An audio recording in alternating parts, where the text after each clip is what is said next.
ഇഷ്ടം മുഴുവൻ അങ്ങോടാണ്, ഇഷ്ക് പെരുത്ത് പാടുകയാണ്.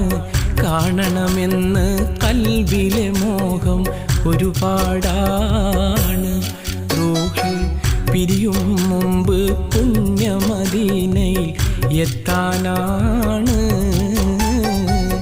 ഇഷ്ടം മുഴുവൻ അങ്ങോടാണ്, ഇഷ്ക് പെരുത്ത് പാടുകയാണ്. കാണണമെന്ന് കൽബിലെ മോഹം ഒരുപാടാണ്. റൂഹ് പിരിയും മുമ്പ് പുണ്യമദീനയിൽ എത്താനാണ്.